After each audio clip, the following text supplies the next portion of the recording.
Hello welcome to Alchemist the learning platform. तो आज हम अपना जो लेक्चर है पांचवा लेक्चर लेके आए हैं फ्रॉम द फिजिकल केमिस्ट्री और आज हम पढ़ेंगे solid state chemistry. I hope सबका प्रिपरेशन अच्छे से चल रहा है। राइट, जिसके एग्जाम्स चल रहे हैं वो एग्जाम खत्म होने के बाद अच्छे से प्रिपरेशन स्टार्ट कर दे। इस बार का सेट का एग्जाम आपको निकालना ही है। राइट, तो आज हम जो टॉपिक स्टार्ट करने जा रहे हैं वो है सॉलिड स्टेट केमिस्ट्री। तो कई बच्चे हैं जो फिजिकल केमिस्ट्री इग्नोर करते हैं, तो फिजिकल केमिस्ट्री हमें इग्नोर नहीं करना है। ये स्कोरिंग सब्जेक्ट है और हम आपको इतना इजी बना के देंगे तो आप अपने क्वेश्चंस बहुत इजीली कर पाएंगे। राइट, तो आज हम जो सॉलिड स्टेट केमिस्ट्री में देखने जाएंगे वो है टाइप ऑफ मैटर्स, कि कितने टाइप के मैटर होते हैं, सॉलिड लिक्विड गैस। राइट, फिर type of solid, phase lattice and unit cell, and theoretical density of the unit cell and number of atom in unit cell. Right, तो ये सब topics हम डिटेल से cover करेंगे आज। और बाकी का जो हमारा सॉलिड स्टेट केमिस्ट्री का पोर्शन है वो हम नेक्स्ट लेक्चर में पढ़ेंगे। राइट, तो चलो स्टार्ट करते हैं। तो पहला जो हमारा पॉइंट था वो है type of matters. Right, type of matters. तो हमें पता है कि कितने टाइप के मैटर्स हैं हमारे पास। एक है सॉलिड, दूसरा है लिक्विड, और तीसरा जो है हमारे पास वो है क्या, गैस।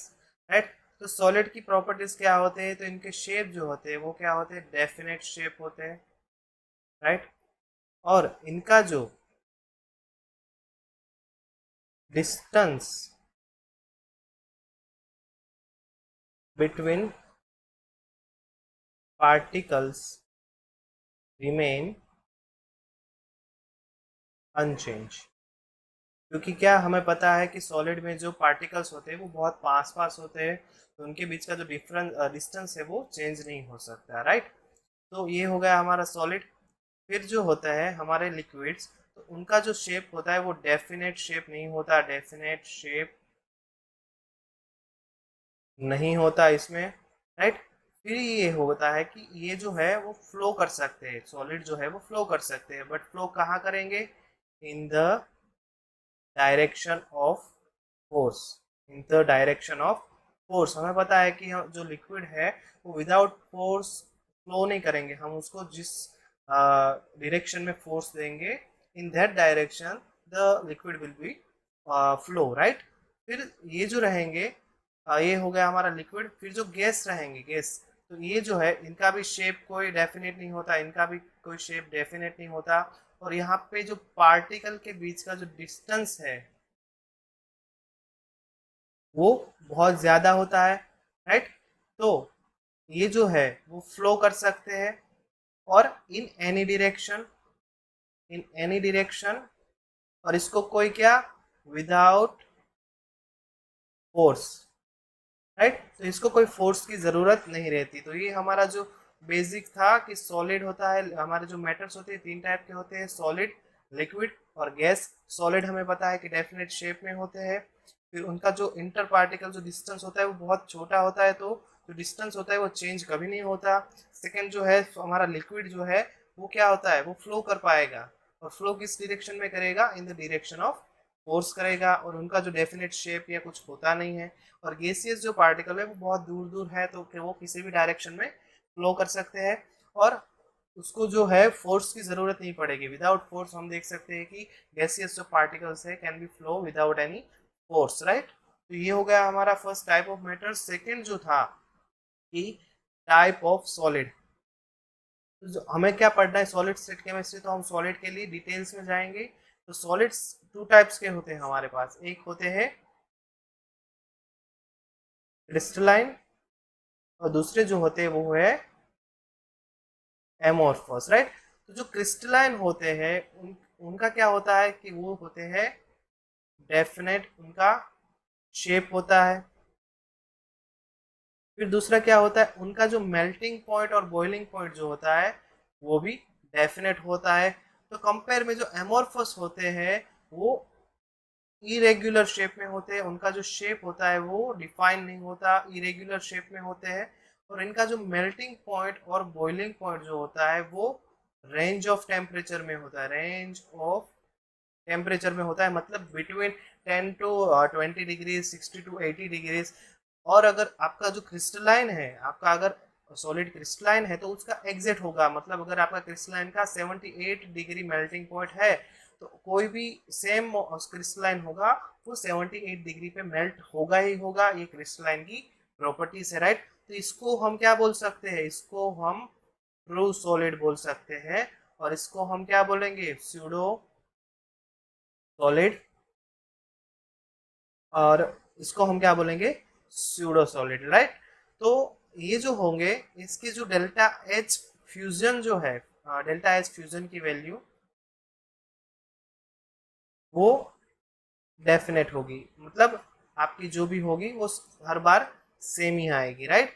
तो ये हो गया हमारा क्रिस्टलाइन और एमोर्फस। इसके थोड़े बहुत एग्जांपल्स देख लेते हैं कि जो हमारे मेटल्स है वो हमारे ट्रू सॉलिड है।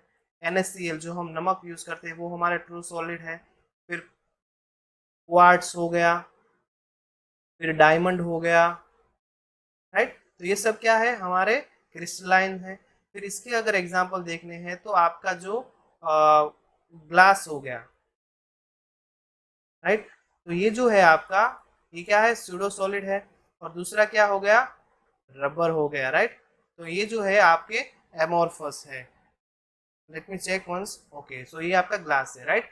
तो ये आपके एमोर्फस सॉलिड्स हो गए। तो सॉलिड जो है वो दो टाइप्स के मिलते हैं, एक होता है क्रिस्टलाइन, दूसरा होता है amorphous, right.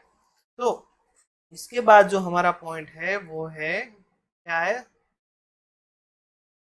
Space lattice and unit cell, right, unit cell. तो ये स्पेस लैटिस क्या होता है, तो ये कुछ नहीं, ये है कि ये बताएगा कि how our molecule, atom or ion, how our molecule, atom or ion are arranged in the three dimensional space. तो ये क्या दिखाता है, हमारा जो स्पेस लेटाइस है वो हमारा कोई भी क्रिस्टल है, तो उस क्रिस्टल में एटम भी हो सकते हैं, मॉलिक्यूल भी हो सकते हैं, आयन भी हो सकते हैं, तो वो किस टाइप से अरेंज हो गए हमारे ये थ्री डायमेंशनल शेप में, तो उसका जो इंफॉर्मेशन देता है वो है स्पेस लेटाइस। और जो हमारा यूनिट सेल है, यूनिट सेल है, तो यूनिट सेल क्या हो गया, तो unit cell is the smallest part and the repeating unit of our crystal, right। तो यूनिट सेल क्या है कि unit cell is the smallest and repeating unit of the crystal which is repeating over and over again. ये क्या होगा, unit cell आपका over and over repetition होगा और आपका पूरा क्रिस्टल फॉर्मेशन होगा। तो आप यूनिट सेल क्या बोल सकते हो कि आपके क्रिस्टल का जो सबसे छोटा पार्ट होगा, सबसे स्मॉलेस्ट एंड रिपीटिंग यूनिट, ये आपको याद रखना है कि क्रिस्टल यूनिट सेल क्या होता है, आपका सबसे smallest particle and repeating unit of your crystal is your unit cell, right.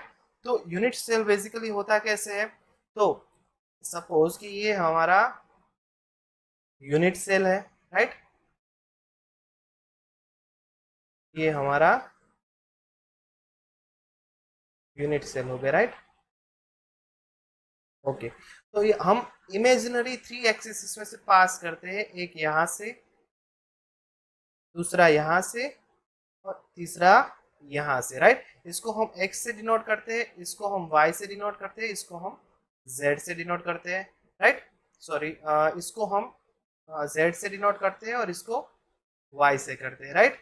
तो क्या हो जाएगा कि यहाँ पे जो साइड लेंथ है आपकी, यहाँ पे, तो इसको हम a बोलेंगे साइड लेंथ, इसको हम b से डिनोट करेंगे, और ये जो होगा हमारा ये C होगा, राइट। और यहाँ पे जो आपके एंगल्स बनेंगे, यहाँ पे एंगल, ये एंगल, ये एंगल, तो पहले तो हमारा जो साइड लेंथ हो जाएगा वो क्या होगा, A, B एंड C। और हमें कौन से तीन, तो हमारा जो A और B के बीच में एंगल फॉर्म हो रहा है उसको हम गेमा से रिप्रेजेंट करेंगे, तो ये गेमा हो गया।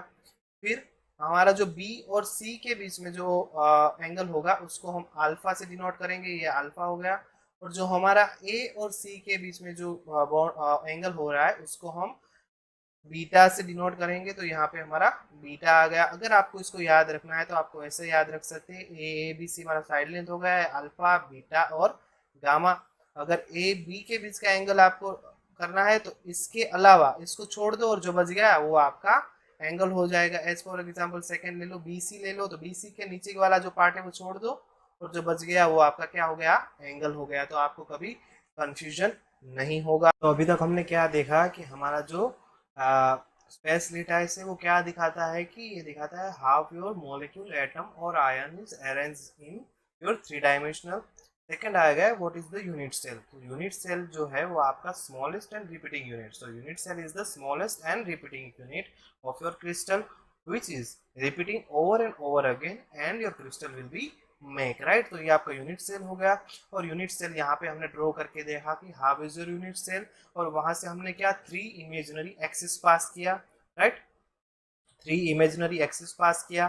तो यहाँ पे हमारा जो एक्स एक्सिस है उस पे जो आपका साइड लेंथ बनता है वो ए है, जो आपका जेड एक्सिस है वहाँ पे साइड लेंथ बनता है वो सी है, और ये बी जो है आपका साइड लेंथ वो जेड एक्सिस पे आपका, सॉरी वाई एक्सिस पे आपका बनता है। तो ये साइड लेंथ क्या हुआ कि आपका जो यूनिट सेल है उसका जो लेंथ होगा, मतलब आपका जो z डायरेक्शन में जो लेंथ होगा तो वो आपको b से डिनोट किया है, आपका x डायरेक्शन में जो आपकी यूनिट सेल का लेंथ होगा उसको आपने a से डिनोट किया है, राइट। और ये एंगल जो है वो दो साइड लेंथ के बीच में जो एंगल बन रहा है वो एंगल हमने अल्फा बीटा और गामा से डिनोट किया है, राइट। तो अभी तक ये हो गया। अभी हमारा जो यूनिट सेल्स होते हैं, यूनिट सेल तो ये कितने टाइप के आते हैं, चार टाइप्स के आते हैं, चार टाइप्स के आते हैं, राइट।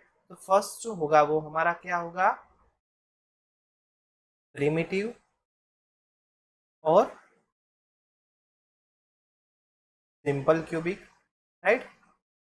सेकंड जो आएगा वो हमारा आएगा बॉडी सेंटर्ड क्यूबिक, इसको हम BCC से भी जानते हैं। थर्ड जो आएगा हमारा वो है फेस सेंटर्ड क्यूबिक, FCC। और जो फोर्थ आएगा वो आएगा एंड सेंटर्ड क्यूबिक, राइट। तो ये सब में कैसे होते हैं वो हम देख लेते हैं कि जो हमारा सिंपल क्यूबिक SC से डिनोट कर सकते हैं हम इसको, जो सिंपल क्यूबिक होता है और प्रिमिटिव होता है तो वो कैसे होगा, तो एज फॉर एग्जांपल ये हमारा यूनिट सेल है,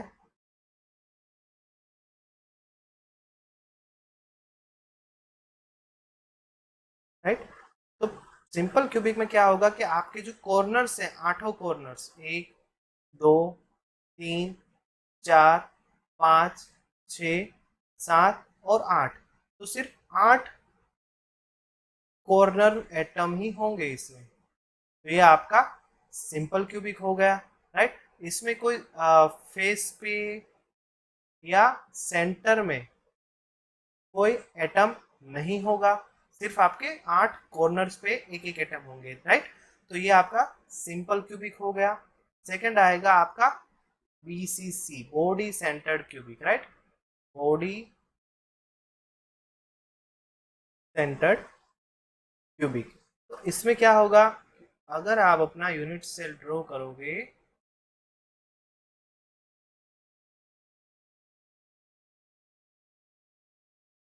ये आपका यूनिट सेल हो गया। तो इसमें आपके आठों कॉर्नर पे एक एक एटम तो होगा ही, एक दो तीन चार पाँच छ सात और आठ। बट इसमें क्या होगा, बॉडी सेंटर। तो आपको यहाँ पे ये याद रखना है कि बॉडी सेंटर जब होगा तब आठों कॉर्नर के अलावा एक जो एटम होगा, 8 कॉर्नर्स पे एटम होंगे,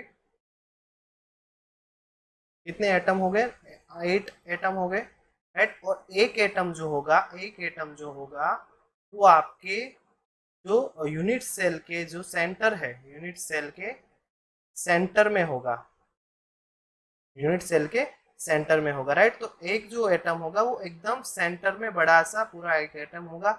सपोज आप एज्यूम कर लीजिए कि आपका जो रूम है, रूम के 8 कॉर्नर है, 8 कॉर्नर पे एक एक एटम है, और एक जो एटम है वो आपके रूम के एकदम बीचों बीच लगा हुआ है। तो ये आपका हो जाएगा बॉडी सेंटर्ड क्यूबिक, राइट। अभी आपका जो थर्ड जो आएगा वो क्या आएगा, एफसीसी।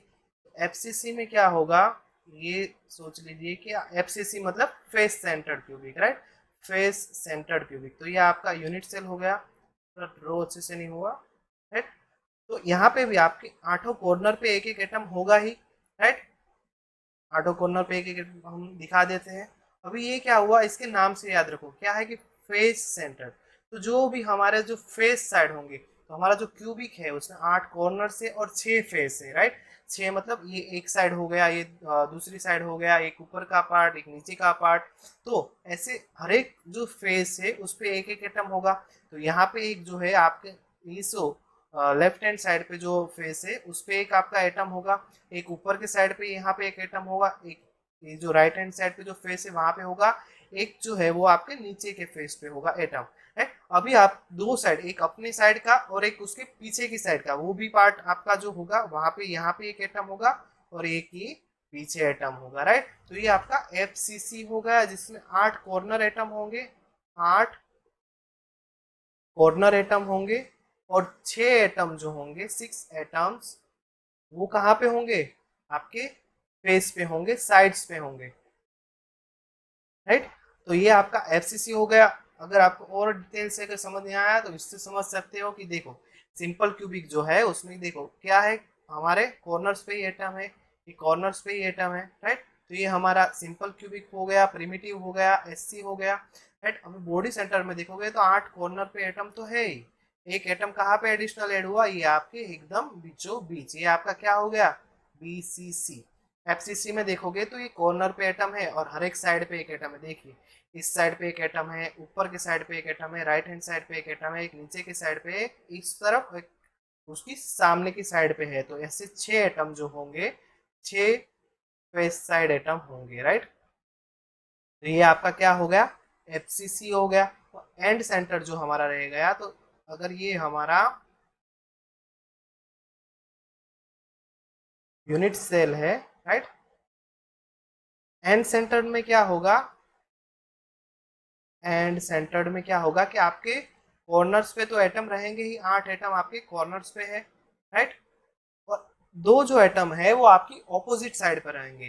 तो अगर एक एटम यहाँ पे है तो दूसरा एटम इसकी ऑपोजिट साइड पे रहेगा यहाँ पे। तो यहाँ पे कितने एटम होंगे, 8 एटम जो है वो कॉर्नर पे होंगे, और दो एटम जो है वो साइड्स पे होंगे, राइट। तो इसमें जो एटम्स है वो इस तरह से होंगे। तो ये हमारा हो गया एफसीसी। यहाँ पे आप देख सकते हो एफसीसी का एटम कैसे डिस्ट्रीब्यूशन होता है। फिर बीसीसी में जैसे एटम कहाँ पे होंगे, कॉर्नर पे और एक बीच में होगा। और जो सिंपल क्यूबिक एससी जो है वहाँ पे सिर्फ आपके कॉर्नर्स पे एटम होंगे, राइट। तो अभी ये नंबर ऑफ एटम जो है, नंबर ऑफ एटम जो है वो हर एक यूनिट सेल का कंट्रीब्यूशन होता है, वो अलग होता है। तो हम जो number of atoms for the particular unit cell वो हम आगे कैलकुलेट करेंगे, राइट। तो next point is Bravais lattice, right. तो ब्रेविस लेटाइस क्या है, तो in 1848 the French French crystallographer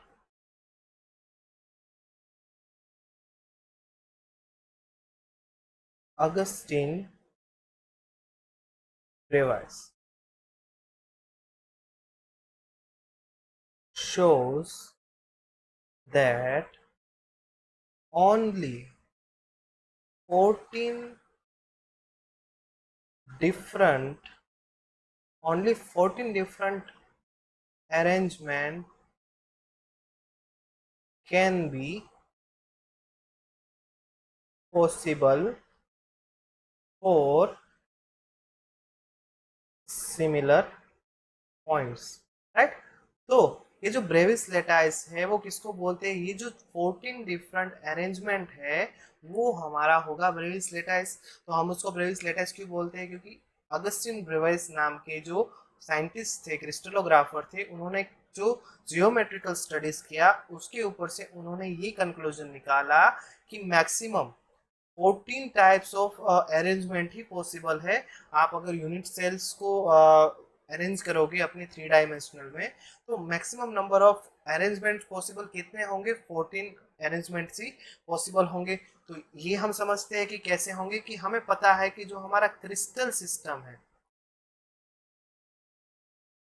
वो कितने टाइप का है? 7 टाइप का। तो 7 टाइप का क्या है, तो ये आपको अगर याद नहीं आता तो आपने जो पढ़ा हुआ है, क्यूबिक, फिर रोम्बोहेड्रल, तो ये सब जो है ये आपका क्या है? क्रिस्टल सिस्टम है। तो ये जो क्रिस्टल सिस्टम में अगर आपके यूनिट सेल्स को अरेंज होना है तो मैक्सिमम नंबर ऑफ कितना पॉसिबिलिटी है? 14 पॉसिबिलिटी है। तो आपको सिर्फ इतना याद रखना है कि जो ब्रेविस लेटाइस है वो 14 डिफरेंट अरेंजमेंट शो करता है, उससे ज़्यादा अरेंजमेंट पॉसिबल नहीं है। तो अभी हम एक अपना जो टेबल है वो लिख लेते हैं कि क्या है, कि हमारा जो क्रिस्टल सिस्टम जो होता है वो कितने टाइप का होता है? 7। तो पहला आ जाएगा हमारा क्यूबिक, सेकंड आ जाएगा हमारा टेट्राहेड्रल, थर्ड जो आ जाएगा हमारा ऑर्थो रोम्बिक, फोर्थ जो आ जाएगा वो है रोम्बो हेड्रल, राइट। फिफ्थ जो आ जाएगा वो आ जाएगा हेक्सागोनल, सिक्स जो आएगा वो है मोनोक्लिनिक, और 7 जो है वो हमारा ट्राई क्लिनिक, राइट। तो हमारे पास कितने टाइप के क्रिस्टल है? तो 6 टाइप्स के, और उनकी मैक्सिमम अरेंजमेंट कितनी पॉसिबल है? 14, राइट। तो अगर ये आपको याद नहीं रहता तो आप इसको ऐसे याद रख सकते हो, China to Russia has many trains, right. तो C for cubic, T for tetrahedral, O for orthorhombic, R for rhombohedral, H for hexagonal, M for monoclinic, और TR फॉर ट्राइक्लिनिक। अगर आप ये T और ये T में कंफ्यूज हो जाएगा तो ट्राइक्लिनिक और टेट्राहेड्रल उल्टा सुल्टा हो जाएगा। और ये भी याद रखने का इसलिए बोल रहा हूँ, इसके हिसाब से जो और प्रॉपर्टीज है वो भी हम याद रख लेंगे। तो ये पूरा जो टेबल है वो आप बार बार भूल जाते हैं, वो भूलोगे नहीं, एकदम से याद रह जाएगा, राइट। तो आगे का जो पार्ट आएगा वो आएगा हमारा साइड लेंथ। तो यहाँ से आपके डायरेक्ट क्वेश्चंस कई बार बन जाते हैं कि ऑर्थोरोम्बिक के लिए आपका साइड लेंथ क्या है। उसके लिए 4 ऑप्शन दिए हैं, a is equal to, b is equal to, c is equal to, और a is not equal to, b is not equal to c। ऐसे 4 ऑप्शंस होते हैं। आप डायरेक्टली उसको अगर आंसर निकालना है तो सिर्फ आपको डेटा के हिसाब से निकालना पड़ेगा। तो इसको अगर आपको याद रखना है, अगर आप इस वे में याद रखोगे जैसे मैंने लिखा है, cubic, tetrahedral, orthorhombic, rhombohedral, hexagonal, monoclinic, triclinic, right. तो इसी वे में होना चाहिए। अगर ये आप ऊपर नीचे कर दोगे तो आपका ये साइड लेंथ और एंगल वाला भी गलत हो जाएगा, राइट। तो क्यूबिक के लिए आप देखो, क्यूबिक के लिए आपका a is equal to b, b is equal to c आएगा। टेट्राहेड्रल के लिए a is equal to b is not equal to c आएगा। और ऑर्थोरोम्बिक के लिए a is not equal to b is not equal to c आएगा। Further we just have to repeat it. तो rhombohedral के लिए a is equal to b is equal to c आएगा। Hexagonal के लिए a is equal to b is not equal to c आएगा। और monoclinic के लिए a is equal to b is equal to c आएगा। और लास्ट जो हमारा है वो क्या, सॉरी, यहाँ पे हमारा जो रिपीटेशन पोर्शन था यही करना है, a is equal to b is equal to c, a is equal to b is not equal to c, और यहाँ पे a is not equal to b, b is not equal to c, और right.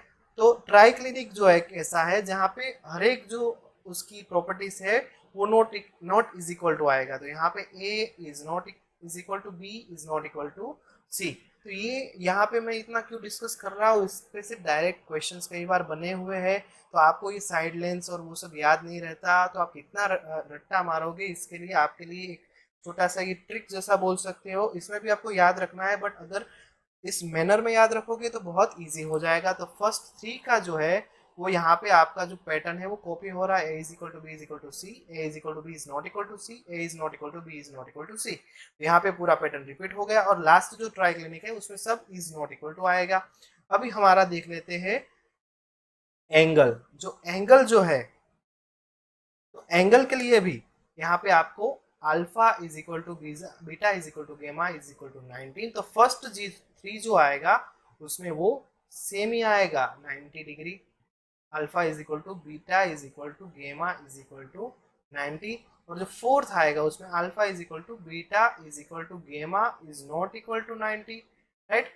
फिर आपको left hand side से एक को कम करते जाना है, तो अभी आप गेमा को निकाल दीजिए, तो alpha is equal to beta is equal to 90 और गेमा आपका क्या है 120 हो जाएगा।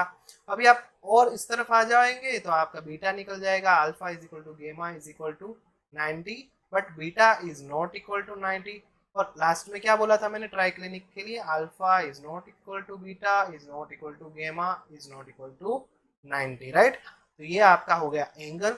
अभी हमने जो बोला था ब्रेविस लेटाइस, तो ये क्या है कि क्यूबिक है तो उसमें कौन कौन सी अरेंजमेंट पॉसिबल है, तो उसके ऊपर से हमारा जो फाइनल हमने बोला था ना 14 डिफरेंट अरेंजमेंट इज पॉसिबल, तो ये हम यहाँ से टोटल करके निकालेंगे। उससे पहले आप ये जो टेबल पूरा बना है, जैसे मेरा याद रह गया आपको भी याद रह जाएगा। आपको सिर्फ इतना याद रखना है, China to Russia has many trains. तो आपका cubic, tetrahedral, orthorhombic, rhombohedral, hexagonal, monoclinic and triclinic. तो साइड लेंथ आपका हो जाएगा a is equal to b is equal to c. Second में आएगा लेफ्ट साइड से इज नॉट इक्वल टू करते जाइए, तो a is equal to b is not equal to c. Third में a is not equal to b is not equal to सी। आपका जो 3 का जो पैटर्न था वो फिर से रिपीट कर दीजिए। और लास्ट ट्राइक्लिनिक में तो सब नॉट इक्वल टू ही होगा। तो बॉन्ड एंगल में आ गए, तो बॉन्ड एंगल में फर्स्ट 3 के लिए जो है अल्फा बीटा गेमा इज इक्वल टू 90 हो गया। फिर आपका अल्फा बीटा गेमा इज नॉट इक्वल टू 90 और फिर लेफ्ट साइड से गेमा को निकालिए, बीटा को निकालिए और लास्ट में आपका a is not equal to b is not equal to gamma, alpha is not equal to beta is not equal to gamma is not equal to 90। तो इस तरीके से आपका ये जो पूरा टेबल है वो आपको 2 से 3 बार में पूरा याद रह जाएगा। कभी भी इसके ऊपर से क्वेश्चन आया तो आप सोल्व कर सकते हो, राइट। तो ये जो ब्रेविस लेटाइस का पार्ट है वो आपको पूछते नहीं है, बट कैसे 14 अरेंजमेंट्स पॉसिबल है ये मैं आपको बताते हैं। अगर आपका क्यूबिक है आपका क्रिस्टल सिस्टम, तो उसमें प्रिमिटिव, फिर बीसीसी एंड एफसीसी, ये 3 तरह के यूनिट सेल्स हो सकते हैं। तो यहाँ पे आपका 3 लिख सकते हैं। फिर जो आपका सेकंड है टेट्राहेड्रल, तो वहाँ पे आपका प्रिमिटिव और BCC body centre cubic possible है, तो यहाँ पे आपकी 2 ब्रेविस लेटाइस पॉसिबल है। फिर आपका जो तीसरा आएगा उसमें आपका प्रिमिटिव, बीसीसी और एफसीसी पॉसिबल है और एंड सेंटर भी पॉसिबल है आपका ऑर्थोरोम्बिक में, तो यहाँ पे आपका 4 पॉसिबिलिटी आ जाएगा। फिर जो फोर्थ है आपका रोम्बोहेड्रल, तो उसमें सिर्फ प्रिमिटिव भी पॉसिबल है, तो वहाँ पे 1 आ जाएगा। फिर आपका जो हेक्सागोनल है वहाँ पे भी सिर्फ प्रिमिटिव यूनिट सेल पॉसिबल है, वहाँ पे भी 1 आएगा। फिर आपका जो मोनोक्लिनिक है वहाँ पे आपका प्रिमिटिव और एंड सेंटर दोनों पॉसिबल है, वहाँ पे आपके 2 ब्रेविस लेटाइस मिल सकते हैं। और ट्राइक्लिनिक है उसमें 1 मिलेगा। तो अगर आप इस टोटल करोगे इसका, तो आपको टोटल कितने 14 ब्रेविस लेटाइस मिलेंगे। तो आपको इसमें से याद इतना रखना है कि आपका maximum number of Brevis lattice 14 है। और ये जो पूरा टेबल जो हमने बनाया है ये आपको याद रखना है, ये आपका इम्पोर्टेंट पार्ट है। इसमें से डायरेक्ट क्वेश्चन बन सकते हैं, आप अगर चाहे तो इसको याद रख सकते हैं और अदरवाइज अपना कोई अलग से ट्रिक भी बना सकते हैं, राइट। तो यहाँ पे हमने एक इसके अलग अलग आपको देखने हैं, तो ये भी रखा हुआ है कि क्यूबिक जो होगा आपका, क्यूबिक जो होगा वो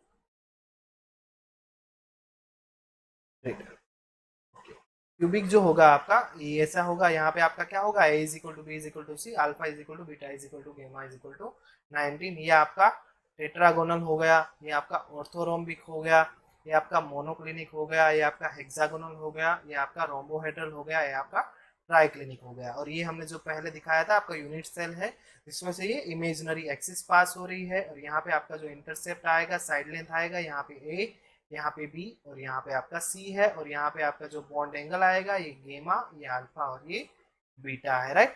अगर और अच्छे से देखना है तो इसमें भी दिया हुआ है, ये सेम ही है बट थोड़ा अच्छे से दिखाया हुआ है। तो दूसरा इमेज भी हमने ले लिया, क्यूबिक हो गया, रोम्बोहेड्रल हो गया, हेक्सागोनल हो गया, ये ट्राइक्लिनिक हो गया, ये टेट्राहेड्रल हो गया, मोनोक्लिनिक हो गया, ऑर्थोरोम्बिक हो गया, राइट। तो ऐसे आप देख सकते हो कि ये जो है आपके डिफरेंट डिफरेंट क्रिस्टल सिस्टम्स है, और आपका जो मैक्सिमम नंबर ऑफ पॉसिबिलिटी है सिमिलर पॉइंट्स की अरेंजमेंट्स की वो कितनी है, 14 है। तो आपके ब्रेविस लेटाइस कितने हो जाएंगे, ये हो जाएंगे 14। और इसका नाम ब्रेविस लेटाइस क्यों पड़ा, क्योंकि ऑगस्टिन ब्रेविस जो क्रिस्टलोग्राफर है फ्रांस के, उसने ये इंफॉर्मेशन दिया था, राइट। तो अभी ये सब निकलने के बाद जो आपका आपका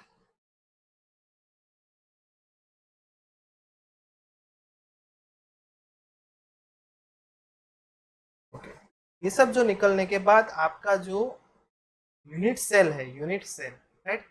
तो ये जो देखिए, ये जो है आपका पूरा यूनिट सेल दिया हुआ है। यूनिट सेल मतलब आपका जो यूनिट सेल है वो क्या है, छोटा पार्ट है और रिपीटिंग यूनिट है। तो आप देखो यहाँ पे साइड में जो हमने इमेज रखा है वहां पे आप देख सकते हैं कि जो आपका यूनिट सेल वो बार बार रिपीटेशन हो रहा है, और यहाँ पे साइड में इसको अलग से जो यूनिट सेल है वो आपका निकाल के साइड में भी दिया गया है। तो आप देख सकते हो कि आपका जो यूनिट सेल है वो बहुत बार रिपीट होकर आपका क्रिस्टल फॉर्मेशन होता है। तो अभी आपका जो यूनिट सेल है उसका जो डेंसिटी है उसका फॉर्मूला क्या होगा, n into M divided by N A into volume. यहाँ पे जो आपका n है, n वो क्या होगा, number of atom in your unit cell, right, in unit cell. Second जो Na है वो आपका क्या होगा, एवोगेड्रो नंबर होगा, वो क्या होता है 6.022 इंटू 10⁻23 पर मोल होता है, पर मोल होता है, राइट।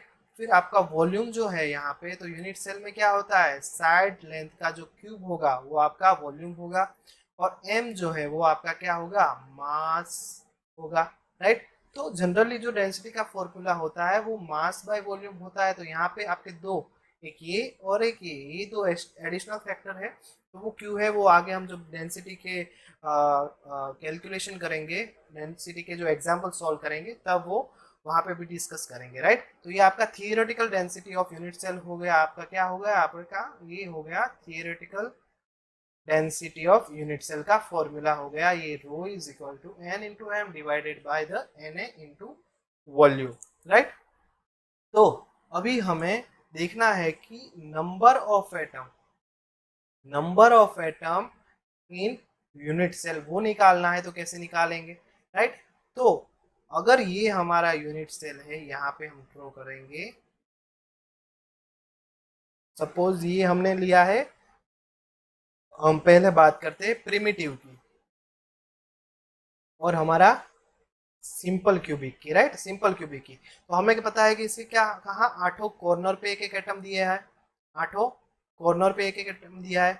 तो अभी हमें पता है कि ये जो आठों एटम पे कॉर्नर है, तो वो जो कंट्रीब्यूशन कर रहा है पर्टिकुलर यूनिट सेल के लिए, ये जो आठों एटम जो कॉर्नर पे है वो इस यूनिट सेल को कंट्रीब्यूशन कितना दे रहा है। तो ये हम हमें पता करना है। तो कैसे करेंगे कि आप इमेज में देखोगे, राइट। तो ये देखो, ये नेक्स्ट वाला जो है, ओके। तो अब अगर इमेज में देखोगे तो ये वाला जो पार्ट है, तो आठों कॉर्नर पे एक एटम हो गया। अभी आप यहाँ पे देखिए कि आपका जो यूनिट सेल है, ये आपका यूनिट सेल है। तो यहाँ पे आपका एक यूनिट सेल हो गया, ये दूसरा यूनिट सेल हो गया, ये तीसरा यूनिट सेल हो गया, ये चौथा हो गया, ये यहाँ पे पांचवा हो गया, ये इसके पीछे जो नीचे वाला है वो छठा हो गया, ये आपके फेस के सामने सातवां हो गया, आठवां हो गया, राइट। अगर आप इस एटम को कंसीडर करते हो, ये वाला जो आपका आपने अलग से अगर निकाल लिया, तो ये वाला जो आपका एटम है, अगर आप इस एटम को कंसीडर करते हो तो इसका कहाँ कहाँ पे कंट्रीब्यूशन हुआ है, एक तो खुद के यूनिट सेल के साथ, एक ये पीछे वाला जो यूनिट सेल है उसके साथ, एक जो थर्ड है ये वाला इसके साथ, एक फोर्थ जो आपके साइड में है उसके साथ। तो ये ऊपर का पार्ट हो गया। अभी नीचे के पार्ट में, तो नीचे के पार्ट में जो आपका यूनिट सेल है उसके एग्जैक्ट नीचे जो है ये वाला है, वहां पे भी कंट्रीब्यूट हो रहा है, इसके पीछे जो है वहां पे भी कंट्रीब्यूट हो रहा है, इसके साइड में जो है वहां पे भी कंट्रीब्यूट हो रहा है, और यहाँ पे भी। तो इन शॉर्ट जो आपका जो कॉर्नर वाला एटम है, कॉर्नर वाला जो एटम है वो कितने 8 अलग अलग यूनिट सेल के साथ कंट्रीब्यूशन कर रहा है, राइट। देखो आपका जो कॉर्नर वाला एटम है, कॉर्नर वाला जो एटम है उसका 8 यूनिट सेल के साथ क्या हो रहा है, यूनिट सेल के साथ कंट्रीब्यूशन हो रहा है। तो आपका जो यूनिट सेल है, आपने जो अलग से यूनिट सेल दिया है ये वाला, तो इसमें इसका कंट्रीब्यूशन कितना होगा, इसमें इसका कंट्रीब्यूशन होगा 1/8, राइट। ये इजी हो गया आपके लिए।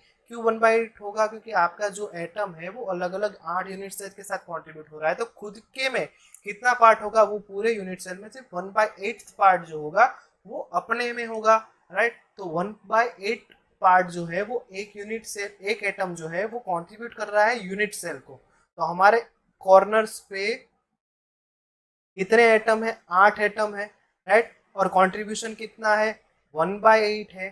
तो फाइनल हमें एक एटम जो है वो कॉर्नर की तरफ से कंट्रीब्यूट हो रहा है, कॉर्नर की तरफ से कंट्रीब्यूट हो रहा है। और हमारा जो सिंपल क्यूबिक है, सिंपल क्यूबिक है, प्रिमिटिव है, तो उसमें सिर्फ आपके कॉर्नर्स पे ही एटम है, राइट। तो 8 कॉर्नर्स पे ही एटम है। तो फाइनली आपका जो सिंपल क्यूबिक यूनिट सेल है उसमें कितना एटम होगा, एक एटम ही होगा, क्योंकि 8 कॉर्नर एटम में से कंट्रीब्यूशन 1/8 हो रहा है। तो ये सब मिला के पूरे यूनिट सेल को एक एटम कंट्रीब्यूट कर रहा है। तो आपके एससी के लिए आपको कितना एटम मिल गया, एक एटम मिल गया। तो आपको ये याद रखना है कि एससी के लिए आपका एक एटम होता है, राइट। अभी हम नेक्स्ट जाएंगे, हमारे ये आ गया BCC, बॉडी सेंटर क्यूबिक। हमने क्या बोला था, 8 कॉर्नर पे और एक एटम जो होगा वो आपका बीच में होगा। तो हमने क्या बोला कि 8 कॉर्नर पे एटम है, 8 कॉर्नर पे एटम है, उसका कंट्रीब्यूशन कितना हुआ, हर एक एटम का 1/8। तो 8 एटम का कितना होगा, तो एक एटम हमें फाइनली मिलेगा। तो कॉर्नर्स की तरफ के कितना एटम मिल गया, एक एटम मिल गया।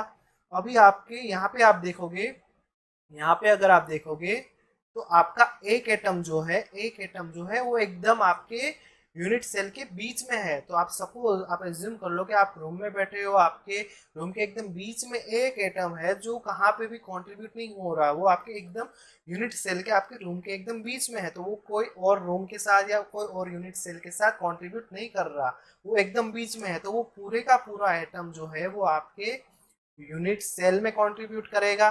तो एक एटम जो बीच में है, राइट, तो वो डायरेक्ट आपके यूनिट सेल में कंट्रीब्यूट करेगा। तो आपका टोटल एटम क्या हो गया, वो एक एटम कहाँ से आया, आपके कॉर्नर के कंट्रीब्यूशन से, एक जो बीच में था। तो टोटल आपके एटम हो गए 2 एटम, राइट। तो यहाँ पे आपको BCC के लिए कितने एटम मिले, 2 एटम मिले, ये आपको याद रखना है, राइट। तो कैसे मिले वो हमने देख लिया।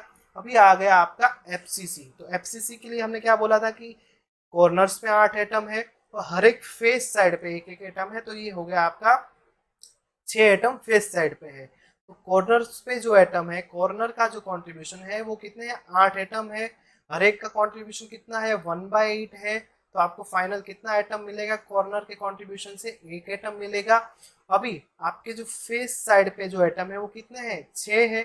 अभी आपको पता है कि यहाँ पे आप देखेंगे, ओके, तो आपका अगर एटम यहाँ पे है इस फेस पे, राइट, यहाँ पे आपका एक एटम हो गया, राइट। तो ये यूनिट सेल, ये वाला और एक आपका खुद का, तो दोनों के साथ आप देख रहे हो कि यहाँ पे भी कंट्रीब्यूट कर रहा है, ये आधा यहाँ पे होगा और आधा पार्ट इसमें होगा। इसमें ऊपर और नीचे से कहीं और कंट्रीब्यूशन नहीं हो रहा है। तो आपका जो एक एटम है वो 2 अलग अलग यूनिट सेल में कंट्रीब्यूट हो रहा है। तो 1/2 हाफ पार्ट होगा, वो दोनों में कंट्रीब्यूट होगा, राइट। समझ में आ रहा है कि कैसे होगा, एक यूनिट सेल में आधा पार्ट होगा और दूसरे यूनिट सेल में आधा पार्ट होगा। तो हमें अभी क्या कैलकुलेट करना है, पर्टिकुलर एक यूनिट सेल में आपके एटम का कंट्रीब्यूशन देखना है, राइट। तो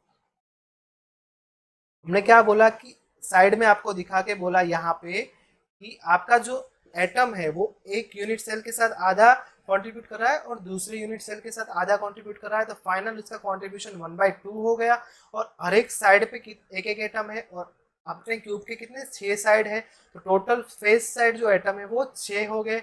एक एटम का कंट्रीब्यूशन 1/2 हो गया, तो 6 का कितना होगा, तो 6 × 1/2। टोटल हमें कितना मिलेगा, 3 एटम, 3 एटम। राइट।